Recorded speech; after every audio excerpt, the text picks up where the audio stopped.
Stay on here with the T.R.U.E podcast. I'm gonna need y'all to go subscribe at Big Dang that two G's right away, man.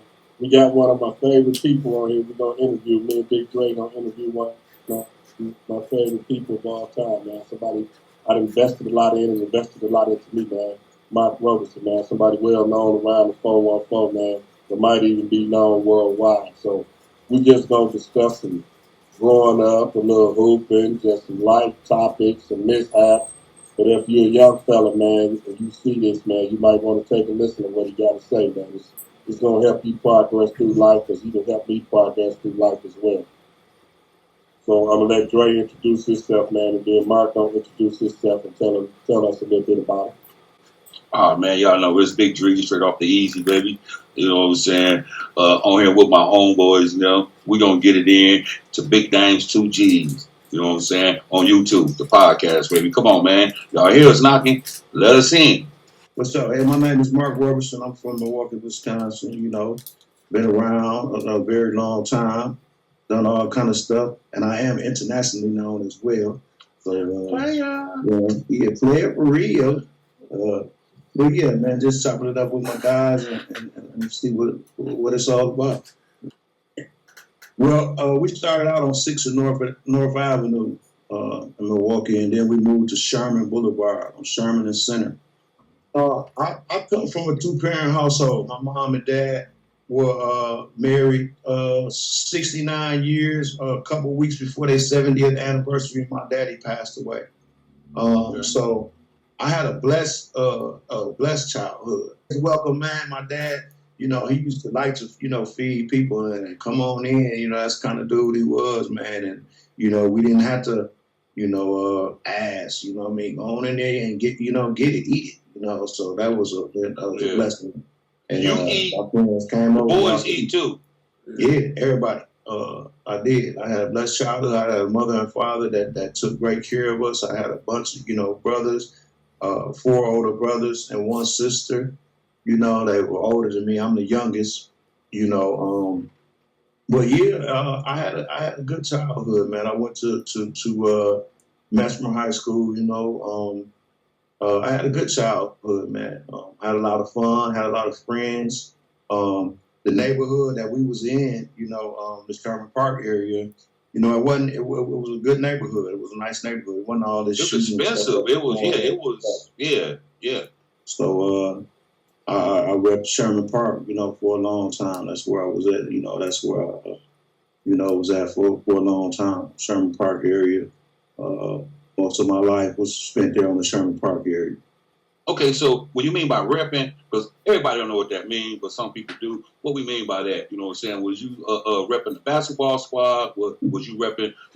Sherman Park area? You know what I'm saying? It's a lot because Sherman was very, very known. You know what I'm saying? Yeah, well, we represented, on the basketball side too. So I think the Sherman Park area had some of the strongest talent in the city, for years, A lot of the cats that came up on Sherman Park, playing on Sherman Park, went on to do great things in basketball. So yeah, I rep, Sherman Park on, from the basketball standpoint.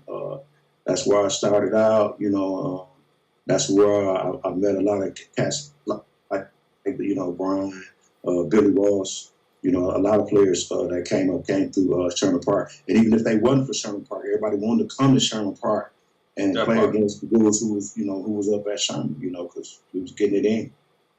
So when you first started, what was the first thing that made you want to pick up the basketball? Was it a person? Was it you just seeing the game? Was it going somewhere? What made you want to pick up the ball and decide that was something you wanted to chase? I had an auntie who had season tickets to the Bucks game. And she used to take me to the Bucks game, and I watched them. The first game I went to was the Bucks were playing the Philadelphia 76ers, man, and I seen the stuff Doc was doing on that court, man, and how the people was responding to that, and I said, I got to be that. I got to be him right there. That's what I want to do right there, And then there was just the respect and the notoriety, that they had, they were successful. Sometimes, back in the day, it was hard, for us to, land jobs, and it's still stuff goes on like that today. But they were some of the first successful black men that I seen that that had power and money and fame and notoriety, and I wanted that. So what about the high school? Who was maybe your toughest talent and the one guy that you just truly liked playing against once your career started to take off, when you had an outstanding career in high school? Who was the one guy that you was like, man, I could always play with this guy, but this guy right here is always my toughest competition? Brian was definitely tough competition. Brian was definitely tough competition. He can handle that ball, and he, read offenses as defenses. And if you, doubled over here, he was good at pass. He was one of the coldest passers that I can recall. And that at first that wasn't part of my game. I just wanted to shake somebody up and score. He really turned me out to assistant and get my teammates involved and stuff like that.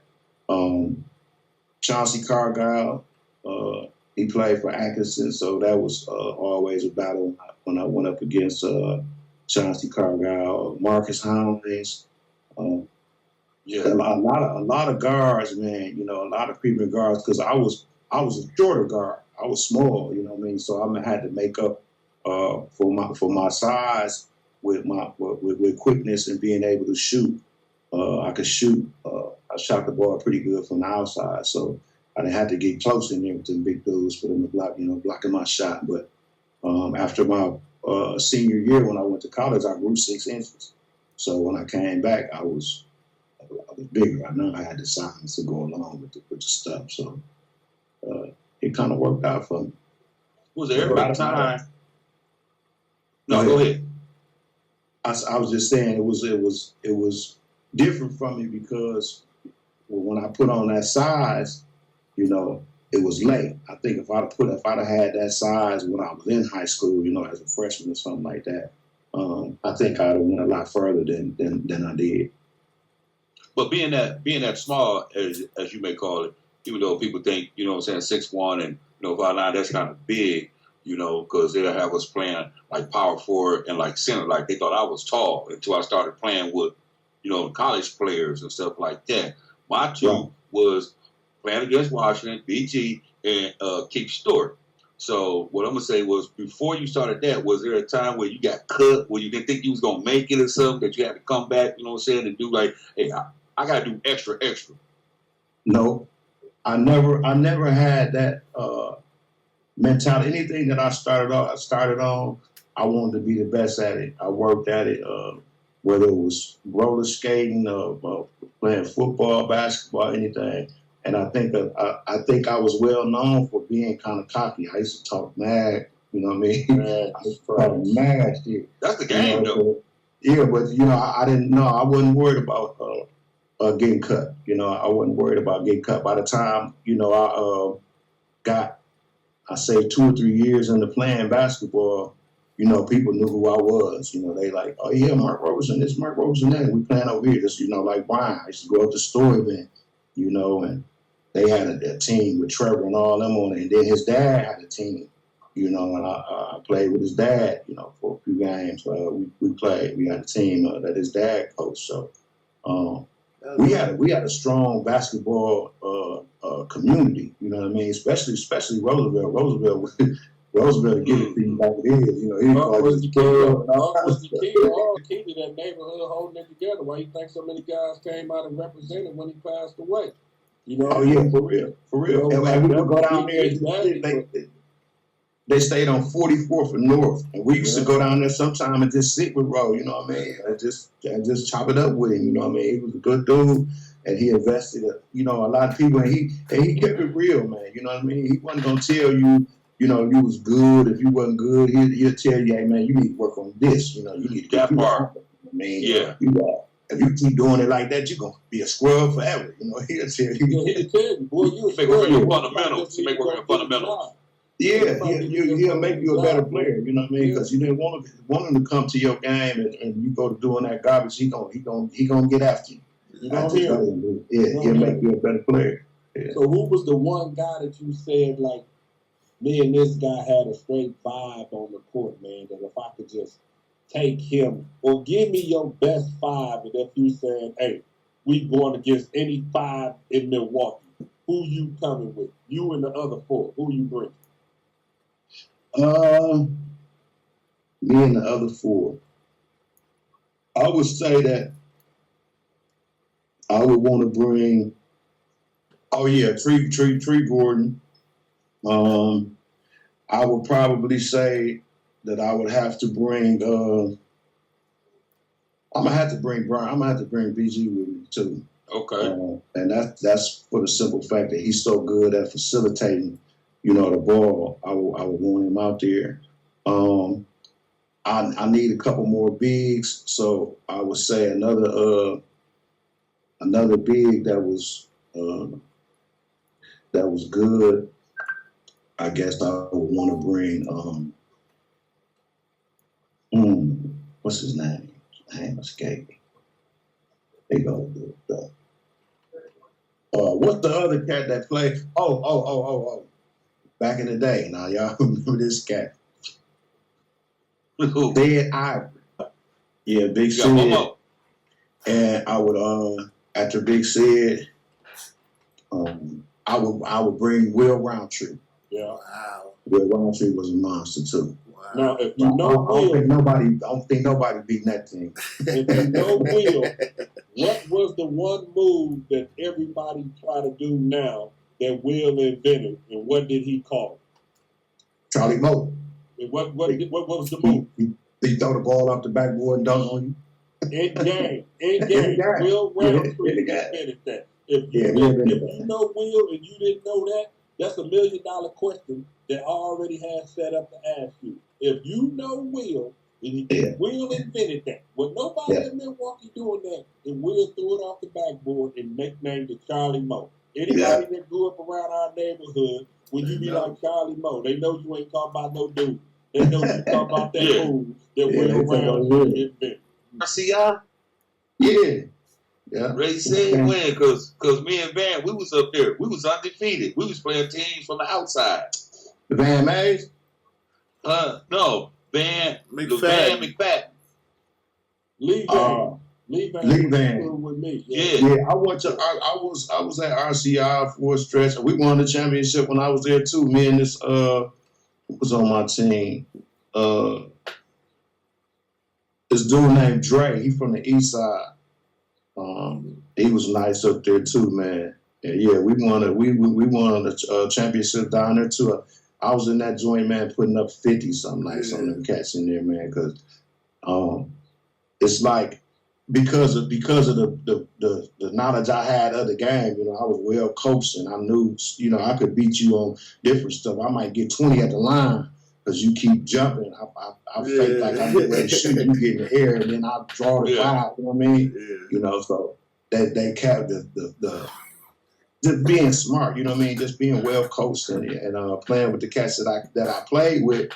These cats that didn't play. A lot of them didn't play like that, But it was a lot of good cats up there, man. That had talent. When did you feel your game was just like where you was like, I don't need to add nothing else. They just need to put me on the floor, and I'm gonna just excel on whatever level it is. I would have to say, man, that it was when I came home from Northern Iowa and I got in trouble. And I ended up in the penitentiary. I got 2 years for delivery of cocaine, and they sent me to the Burke Center, they just built it. It was right across the street from Dodge, and they had a cold weight room in there, man, and a full court gym. And man, I got with this dude named Richard Whitehorn, and Richard got me on these weights, real. And I was like, man, I ain't trying to get too big. It's gonna mess up my shot. He said, man, I'm gonna get you right. And my body was in great shape, man. I was jumping out the gym. I was trying to dunk every chance I got because coming from 5'6" to being this size now, and I can elevate.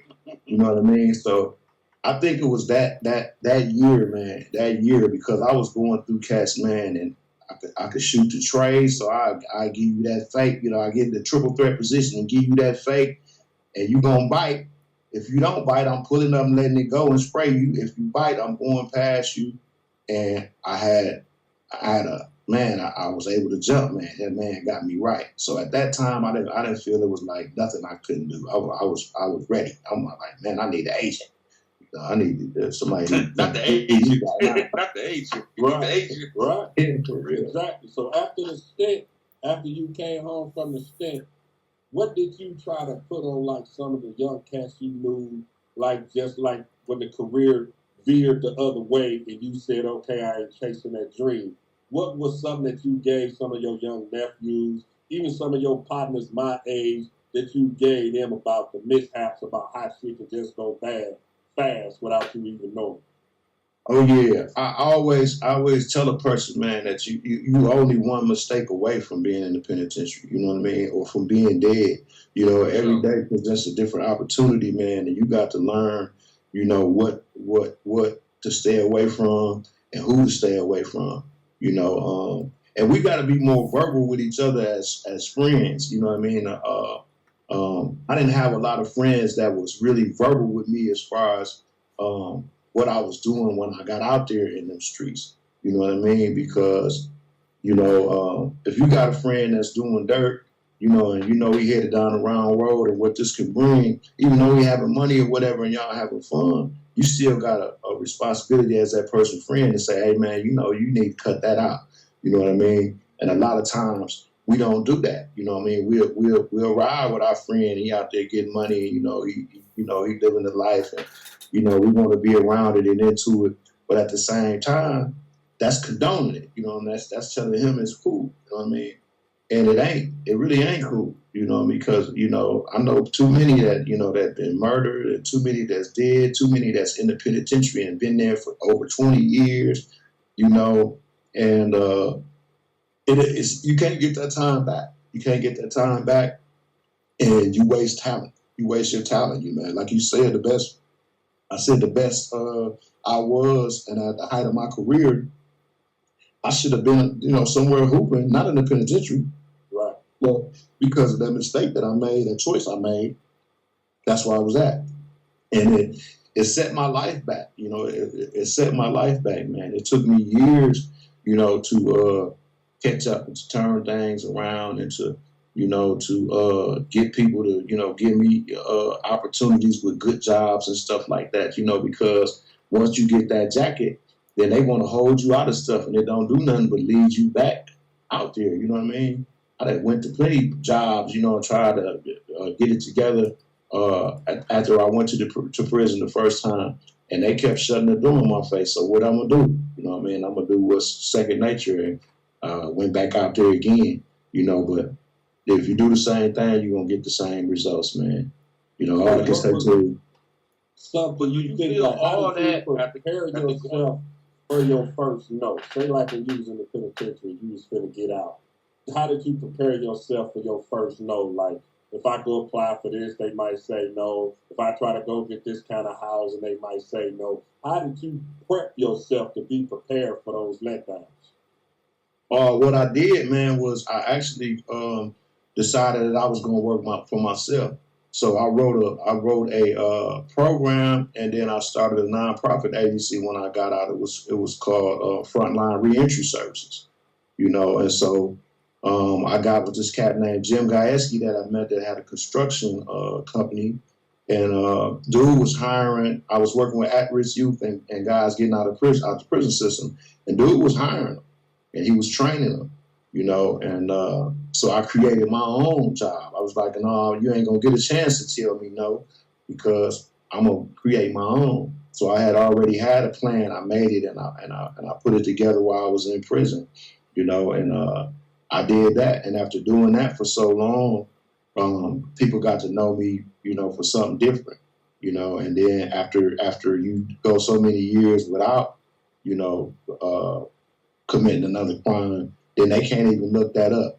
The only thing that was a setback for me was I used to deal with a lot of, I used to deal with a lot of women, you know, and they would get mad. And you in Wisconsin, if somebody call your PO, you on supervision and say something, they'll lock you up. You know what I mean? So that was a setback, you know, because the girls will be lying or whatever. They'll say make up anything out the blue, and then they'll put you in jail, and you know, and you missing opportunities, and you missing, you know, your freedom for something that you didn't even do. You didn't break no law, and then somebody called out and said something about you. So that's something in Wisconsin that needs to change too. That stops a lot of guys, hinders a lot of guys' growth. A guy might get out and land him a job, and then they lock him up because somebody said something. Now he get out, he done lost his apartment, he done lost his job. You know what I mean? He got what you expect this man to do? You know, I think a lot of people don't understand that that's harder than fighting a criminal case when you going through them hearings when they trying to revoke your parole or your probation. You know, all you do is go in there in front of that one guy that makes the decision based on the people that's saying you did something. Like you said, all they got to do is get on that phone and say, hey, Mark did, Dre did, Chris did. Man, your PO talking about you got to turn yourself in. So you now got 29 days to sit there. Prove that you didn't say nothing. They got you handcuffed. If the person come in and say you did it, 9 times out of 10, man, they sending you back to the penitentiary. That's exactly, and if the same freedoms is at stake, my same freedom is at stake, then the rules of evidence should be the same as they are in the court of law. You know what I mean? How do the rules change but the same freedom be at stake? It's not fair. But that system has always been designed to keep us down. You know what I mean? If you look at it's a FBI table 43 or 23. And they track every crime that's committed in the United States. And white people commit more crimes than us all around the world, with the exception of I think it was homicide or robbery. But they were only behind us in that for like a couple thousand. You know what I mean? But every other crime category, they quadruple what we do. Asians was very small. Pacific Islanders was a very small percent of crimes committed. But white people commit more crimes than anybody in the United States, but they are the less represented in the prison population, which will tell you that it's not by accident. This is by design. You know what I mean? That system was designed to trip us up and keep us locked up. You know what I mean? That's what it's designed for. So once you get involved in that and ensnared in that, you got to work really hard to get out of it. And if you get out of it, I don't suggest you go back.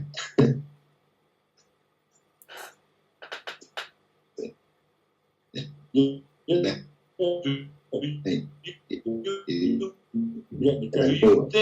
you think from where you're at now to what you have gone through made you a better person because it made you really work harder for, you know, what you need? The struggle was really, really real. I know it did for me, and it showed me just what you just said. You got to persevere just like you persevered in the streets. I had to persevere out there when I was out there doing wrong. I had to persevere through a lot of different things. You know, a lot of cats, trying to steal my sound or saying, coming over here and trying to get my action and all that. Some of the stuff that I've been through, I believe that everything that's in me, God put it, for a purpose, and I used it the wrong way. You know what I mean? And once you turn from that, man, and all the talents that you got, and you put them into something positive, man, it's too many avenues. There's too many ways that you could be successful. You know what I mean? This internet is something else. If I could make mixtapes and stuff like that, like they doing back in the day, you know what I mean? Been out there, you know what I mean, posting the stuff that we was doing on a daily basis, man. Colleges would have been all over Sherman looking for, we posted some of the warning games out there, man, and some of the stuff we used to do and some of the players, if we had that platform back then, so it's no excuse for our youth today, and the cats that's in these positions to be out here doing what they're doing, man. And I see a lot of us, we move, we move away. But I know y'all all still got love for Milwaukee, man.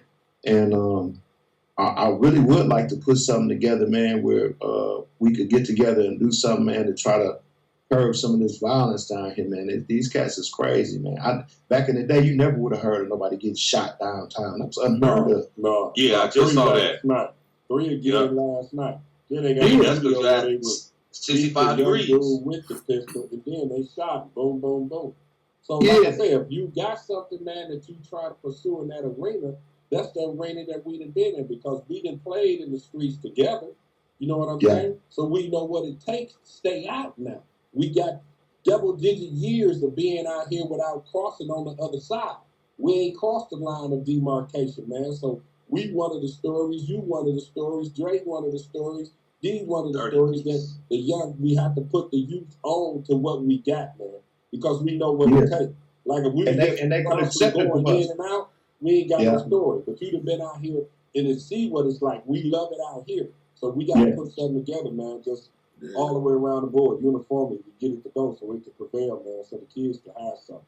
Because right now, they ain't got no OGs. They just got AI right now. Let me say this.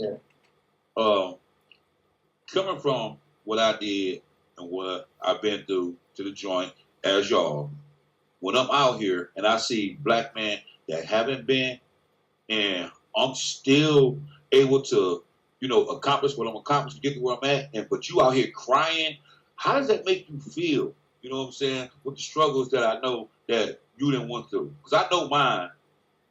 I tell them all the time, man. I hear them, they belly aching about, oh, man, I can't get no job. I got to do this. I got to do that. Yeah. Man, I don't know what it is, bro, but they just don't want to put forth the effort, bro. And it's frustrating to me because I have been to the prison system and back, and I will come home, man, and hit the ground running like I never did a day, and put myself in a better position than these cats who've been out here all their life. Ain't never did a day, you know what I mean? But you get complacent, and people enable people, to do stuff, man. I was talking to these females last night, and they trying to bash, men, you know what I mean? And I'm like, you don't know the power that you got, you know what I mean? Now, what you expect this brother to do if you allow him to come get your car, drop you off at work, come back, lay up in your house, eat your food, and play PlayStation and smoke weed all day, and do, and you know what I mean? This is what he do. So what you think? Why would he get a job? Why would he get a job? I said, that is his job. Yeah, but I went on to explain to her that there's things that black men have decided that they could do without. And she said, what is it? I said, they decided that they could do without a job. A lot of us decided we could do without our freedom. A lot of us decided that we could do without each other because we kill each other on a regular basis. I said, but the only thing that we haven't decided that we could do without is a black woman. I said, so you got that power. If you would say to a man, I'm not going to deal with you if you don't have no job. I'm not going to deal with you if you out in these streets slinging guns and selling dope. I'm not going to deal with you if you're not going to school or doing something, positive. Then that's going to force these cats to do something else. You know what I mean? But you have to do that collectively. It don't make no sense for one woman to do it and then he go and now your friend that been like it and he over there sleeping on her couch using her car doing the same thing. But black women have a lot of power in this, man. And if they would stand up and say, we ain't dealing with y'all while y'all doing this right there, it's going to force a lot of men to change. It is. Yeah, that's word for word. That's word for word. And on that note, man, we not going to, that's it. That was all the right use of energy, man. I want to thank our guests, our homie, our compadre, my partner, my family. Man, I love you, man. And like I always tell you, man, since I've been knowing you, man, if I can't be like nobody, man, I always want to be like you, man. Keep grinding. That's up without that Seattle hat on. Hey, I represent, man. Hey, what you got on the chair? If you would have had on like some bear stuff, I would have just really, you would have really blacked out your picture and just. Oh man, you gonna get it for saying that bear stuff, man. We go I was so happy. I thought you was the first person I thought about when I was winning. I said, I know Mark clowning like a bug. I know he acting cool. And I went on Facebook and saw you was like, yeah. And you know Yes, what? sir. Hey, congratulations, man. And I think the things that I went through, I got something to say, that can help somebody else out. I'm gonna say it. Yeah. And one thing about it, man, is it's a lot.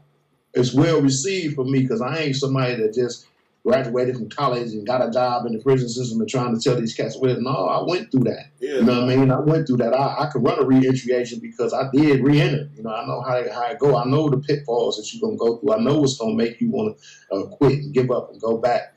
So I gotta. If you get somewhere and you get out, you really have a responsibility to reach back and bring somebody else with you. You know what I mean? Don't get to the top and forget about your people. You know what I mean? Yeah. That's one thing about, I love about you brothers, man. No matter where y'all go, what state y'all live in, what you doing, what you've accomplished, y'all always meet me right where I'm at. I'm always meet y'all right where y'all at. Man. Yeah, Y'all that's never cool. cooked up or changed up on me.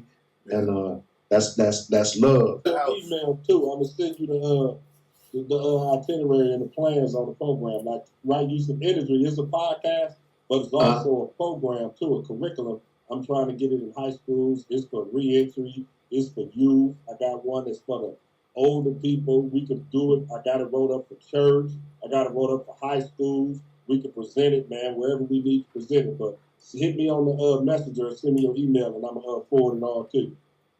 I'll do that, man. And I got this book that's going to come out, man. It's called Poems of an Angry Black Man. Book and how the people can get in contact with you. What we'll do is we'll come back and do another podcast when I get it all wrapped up and get it together, and then I give you guys the first shout out at that, and spit some of the poems that I got in there for y'all. My name is Mark Roberson, and I'll be coming out with that Poems of an Angry Black Man real soon. So just stay tuned. Stay tuned. So once again, man, we appreciate you, man. This is a true podcast with the right use of energy, man. With our brother, man, Mark Roberson, man. He's 414, but he's internationally known, man. So if you're anywhere in any language, you can look him up, man. We appreciate you, man. And I expect that info from you soon, man. You be good. All right, y'all be cool, love y'all. I'm gonna say it to you. Love, bro. Bro. Yeah. All right, peace. Man.